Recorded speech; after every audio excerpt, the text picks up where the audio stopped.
Les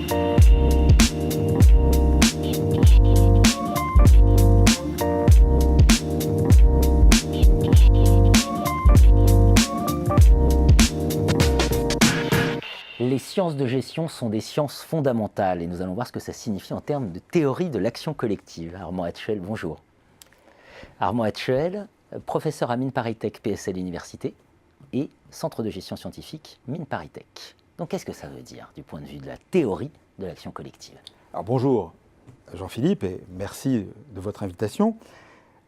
Alors effectivement, les sciences de gestion sont devenues sciences fondamentales à partir d'un programme que l'on a appelé d'ailleurs approche fondationniste des sciences de gestion, et elles ont pris pour objet de développer une théorie de l'action collective. Et une théorie de l'action collective suffisamment générale pour être adaptée au monde contemporain. Alors paradoxalement, je ne vais pas tout de suite vous parler des éléments de la théorie, mais je vais prendre un exemple très ancien d'ailleurs, mais qui je crois porte en germe un certain nombre d'apprentissages qu'on va essayer de dérouler. Alors, essayons d'imaginer, ça existait dans l'Antiquité, un esclave, mais qui serait médecin. Alors, regardons la situation, elle est assez intéressante, elle est assez paradoxale. On se dit que le maître doit être heureux d'avoir un médecin, parce que ça peut être très utile, mais en même temps, il est très inquiet, parce que comme il est esclave, il peut se dire qu'il a envie de prendre sa liberté et qu'il s'empressera de l'empoisonner à la première occasion. Donc il va se demander s'il ne faut pas s'en débarrasser très vite. Mais réciproquement, le médecin est inquiet, parce que si jamais son remède vient perturber quelque peu l'état de santé de son maître, le maître va penser qu'il l'empoisonne, donc le médecin se dit « est-ce qu'il ne faudrait pas que je prenne les devants, que je tue tout de suite mon maître ?» En quelque sorte, nous avons une situation qui devrait nous conduire immédiatement à une espèce d'assassinat réciproque et rapide. Alors on sait que ça a existé, et je laisse les spectateurs se demander comment c'était vivable. Et d'ailleurs, cette question de comment rendre cela vivable, c'est ça qui va porter un peu les germes de la théorie que je vais développer. Alors, qu'est-ce qu'elle a, cette situation d'intéressant? Alors, remarquons d'abord qu'elle nous oblige à lire une action collective selon deux registres. Un registre auquel on est habitué, le registre, on va dire, institutionnel, celui qu'on appellera le registre des relations. Il y a un esclavage, donc il y a un rapport de force et de domination. Et de l'autre côté, le médecin, lui, se situe plutôt dans un rapport qu'on pourra appeler, en termes un petit peu abstraits, sapientiel ou cognitif. C'est-à-dire qu'il s'installe dans un registre de la légitimité des savoirs et des connaissances. Et le maître est obligé, ou ne pas obligé, mais d'une certaine façon de reconnaître que le médecin est son maître selon un certain registre. Donc on a tout de suite une dualité, et une dualité dont on ne peut pas se passer.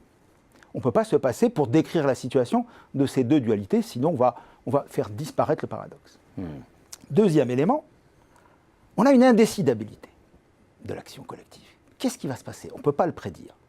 Alors, on ne peut pas le prédire de la façon dont on prédit habituellement. Pourquoi? Parce qu'habituellement, si je suis un institutionnaliste, je vais dire, ce sont les normes institutionnelles qui me permettent de prédire l'action collective. Donc là, c'est le rapport d'esclavage. On sent quand même que ce n'est pas tout à fait juste.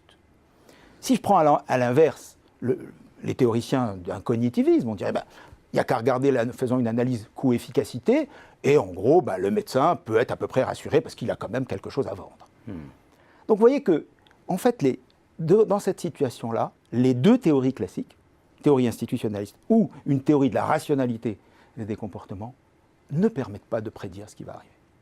On a donc une indécidabilité. Et enfin, troisième élément, on a une situation générative. C'est ce que je vous ai dit, c'est indécidable. Donc il faut inventer. Mais quoi?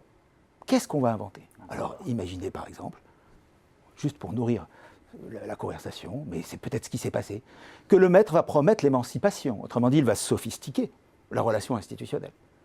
Que le médecin va par exemple promettre au maître qu'il ne traitera pas de maladies particulièrement dangereuses et qu'il se contentera d'une espèce de médecine préventive avec son maître, qu'il ne donnera pas de médecine. Mais vous voyez qu'il faut qu'il les invente. Alors, ces différents éléments, dualité et relativité, pas de savoir sans relation, pas de relation sans savoir. Deuxième élément, indécidabilité. Troisième élément, générativité. Eh bien, ce petit exemple vient de nous donner les éléments d'une théorie de l'action collective. Un principe d'inséparabilité des savoirs et des relations. Et qui nous dit quoi? Il nous dit, attention, vous ne pourrez pas, si vous voulez théoriser l'action collective, vous ne pouvez pas la réduire soit à on va dire, une relation totalisatrice, le chef, le pouvoir. Mais Ce que font parfois les sociologues. Et voilà, certains de nos collègues et amis, parfois nous-mêmes. Et vous ne pouvez pas non plus la réduire à une théorie rationnelle de l'action, à une théorie de l'intérêt ou à une théorie de, si vous voulez, du rapport d'efficacité dans l'action. Ça a l'air de créer de nouveaux problèmes, cette approche, et en fait, c'est exactement l'inverse. C'est là que se trouve la solution. Parce que maintenant, du point de vue purement scientifique, on a un cadre théorique, et on peut en énoncer la formulation, comme dans toute science. Il y a un principe de relativité, un principe aussi qui va nous dire qu'est-ce qui est mis en scène. C'est le fameux principe qu'on a formulé il y a longtemps, mais inséparabilité des savoirs et des relations. Et du coup, on comprend la nature, la complexité, pourquoi nous avons tant de mal, pourquoi nous oscillons entre une théorie de l'individu ou une théorie du collectif.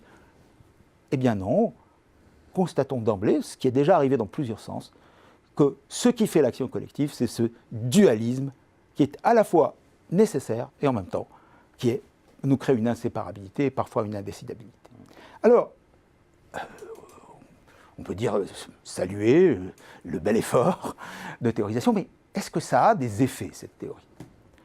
Et oui, comme toute théorie bien faite, ça a plusieurs effets. Le premier, c'est une théorie de l'erreur. Première des choses, ça va nous guider. Quand est-ce qu'on va faire une théorie erronée ou en quelque sorte incomplète, mutilée de l'action collective? Eh bien, la formule la plus simple, c'est lorsqu'on va oublier l'un des deux termes. Ou alors, lorsqu'on va créer une dépendance stricte, c'est-à-dire faire disparaître un des termes dans l'autre. Alors, on pourrait dire qu'un cognitivisme pur, qu'est-ce que ça dit? Ça dit tout simplement que les savoirs déterminent les relations. Quand on regarde, par exemple, ce que serait un économicisme, c'est peut-être pas nécessairement ce que font tous nos collègues économistes, je ne veux me fâcher avec personne, mais qu'un économicisme, c'est penser que je vais pouvoir prédire l'action collective uniquement à partir des savoirs, des préférences, ce qui est la même chose, des émotions, des choix des individus. Mais de l'autre côté, un relationnisme pur, il nous dirait, dès lors que vous avez des normes institutionnelles, eh bien vous avez la possibilité de prédire les savoirs. Donc, dans le premier cas, simplifions, c'est S donne R, et dans le deuxième cas, c'est R donne S. Et on voit maintenant que le contrôle de l'erreur, c'est ça. C'est-à-dire, je dispose d'un contrôle structurel de l'erreur, ce qui n'est pas un jugement ni moral, ce n'est pas un jugement de valeur, je dispose d'un contrôle structurel. Et quand on y réfléchit, ça veut dire quoi? Ça veut dire que quand on fait cette erreur, quand on néglige l'un de ces aspects, soit on est en quelque sorte en danger d'ignorance, c'est-à-dire d'ignorer une part du monde, et dans l'autre, soit d'ignorer certains de nos frères, certains des autres, d'ignorer autrui. C'est les deux formes, de sauvagerie ou ignorance, violence ou ignorance, c'est ça que nous dit la théorie de l'action collective. Ça vient de cette transgression du principe. Exactement. Mais on va dire là encore, bien, ça donne une théorie axiomatique, elle permet d'avoir des critères de consistance, cohérence, mais est-ce que ça vous permet d'agir? Est-ce que ça vous permet d'avoir sur le monde contemporain une théorie active? Eh bien oui. Et oui. Pourquoi? Parce qu'effectivement, ça nous annonce et ça va nous donner exactement la théorie de ce qu'est la norme de gestion. Qu'est-ce que c'est que la norme de gestion? Eh bien, c'est devant cette indécidabilité. J'oscille entre une thèse institutionnelle, relationniste, ou une thèse sapientielle, rationaliste. La norme de gestion, c'est celle qui va venir m'articuler les deux. Et c'est ce que j'avais déjà dit, mais je vais le répéter, c'est la norme de gestion qui nous explique comment je peux être rationnel tout en étant responsable. Et comment, si je veux être responsable, il faut que je sois ainsi un petit peu rationnel. Eh bien, vous avez là toute la théorie de la comptabilité. La comptabilité n'a jamais été une école de la rationalité des comptes. La rationalité des comptes, ce serait ou une précision infinie, ou s'intéresser à tout. Mais au contraire, c'est l'organisation du compte comme dispositif de responsabilité. Donc on a pour bien permettre l'échange. Exactement. On a bien relié un régime institutionnel à un régime cognitif, un régime sapientiel. Mais c'est local. Cette articulation est locale. Pourquoi? Si elle n'était pas locale, si elle était universelle, j'aurais transgressé le principe. J'aurais en fait couplé jusqu'à la fin des temps les savoirs et les institutions. Et ça, autrement dit, j'aurais fait une loi déterministe de l'action collective, ce qui est, entre nous le pire des totalitarismes. Un autre exemple, c'est la reconceptualisation des marchés. Exactement. Voilà. Donc, l'intérêt, tout de suite, c'est on comprend la centralité de la notion de gestion, on comprend que les normes de gestion deviennent un marqueur de l'histoire, et on peut maintenant réconcilier énormément d'antagonismes, justesse et justice, par exemple. C'est très joli en français, mais en plus c'est profond. Absolument. Parce que je ne peux pas avoir de justesse sans une justice. Mais continuons, ça veut dire que je ne peux pas avoir de vérité sans solidarité. Et bien sûr. Prenez par exemple les mathématiques. Qu'est-ce qu'il y a la preuve en maths? Qu'est-ce qu'il y a d'autre que la solidarité des mathématiciens? À être intègres, honnêtes les uns vis-à-vis des autres, à s'écouter, à prendre du temps pour vérifier ce que disent les collègues. Ce n'est pas toujours possible, mais en tout cas, on voit bien que la vérité en mathématiques est intimement liée à cette solidarité entre mathématiciens. Solidarité, bien sûr, rivale, avec des rivalités, avec d'énormes conflits entre eux. La théorie de l'action collective n'abolit absolument pas le conflit, mais elle en quelque sorte théorise le régime d'existence. Elle théorise ce que cela peut faire. Donc voilà, alors, munis de ces quelques éléments, nous pouvions faire un petit chemin. Et comme je l'ai dit, ça a commencé il y a 16 ans et on a eu plusieurs percées à partir de ce cadre théorique.